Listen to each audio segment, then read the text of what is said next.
Hello everyone, welcome back to my channel.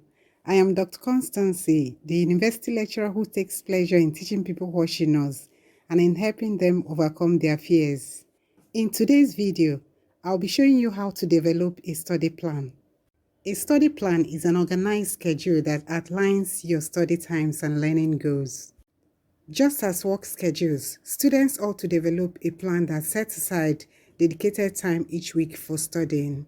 This plan should include dates of assignments, quizzes, tests, and exams, as well as deadlines for seminar presentations and project defense.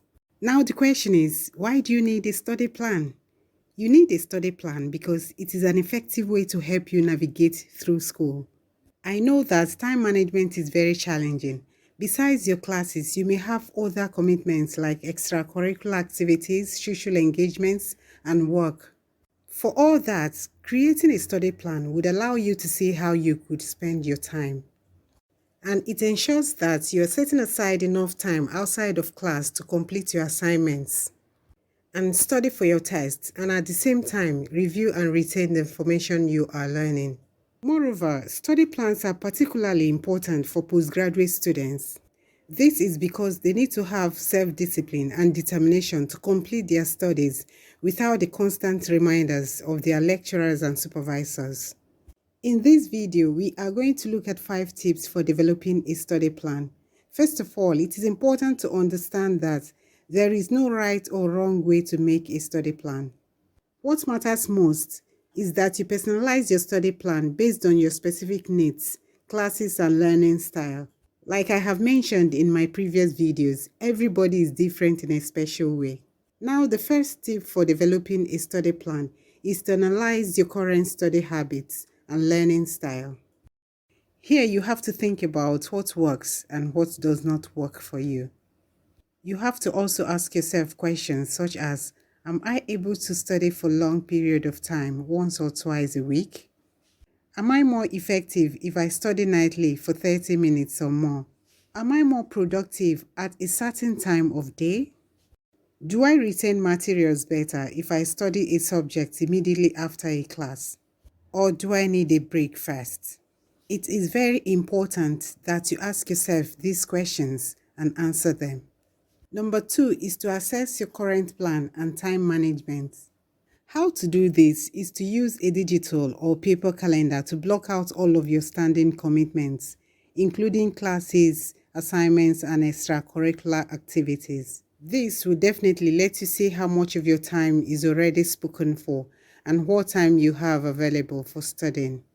If your plan leaves little room for studying, you may need to decide what you can cut back on, or how you can readjust your time to have more open time for studying. The third one is to develop a plan. Here you have to schedule out which subject or topic you will study on which day to ensure that you are devoting enough time to each module or course. For example, Mondays and Thursdays can be set aside for a module, while Tuesdays and Fridays can be devoted to another one. If you have a busy schedule, you may have to be a little bit flexible and creative in finding time to study. For example, if you commute to school by public transportation, you can use that time for studying, or your job allows you to study when it is not busy. The fourth one is to evaluate your weekly calendar. To evaluate your weekly calendar, you have to identify your learning goals for each class. This will help you determine how much time you need to spend studying. As the semester commences, think about what you want to accomplish in a class. Perhaps you want to improve your grades or learn new skills. These are overarching goals to help motivate you during the semester. So, at the beginning of each week, you have to determine why you need to study and what you plan to accomplish in each study session. Are you preparing for exams? Is there a test to write?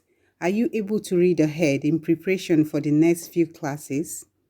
You have to adjust your study plan as necessary to meet your weekly goals and get the most out of each study session.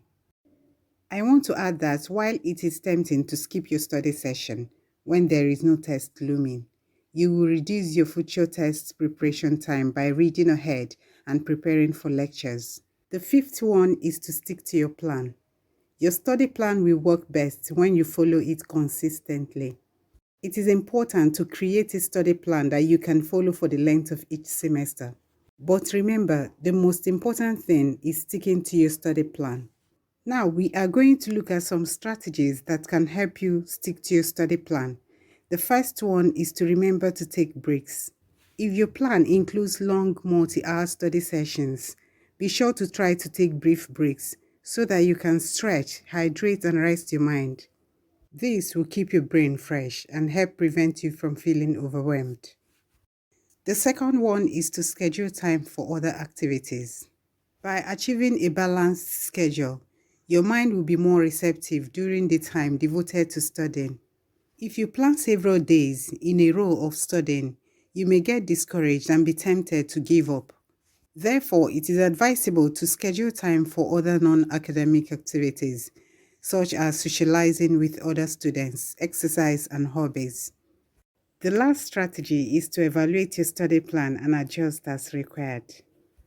Please note that your study plan is all about helping you to be more efficient and productive. On condition that you find that it is not working, do not get discouraged. It is very okay to make changes as you understand what works best for you. Kindly stay tuned to watch my next videos. Thank you for watching. Leave your comments and please subscribe to my channel.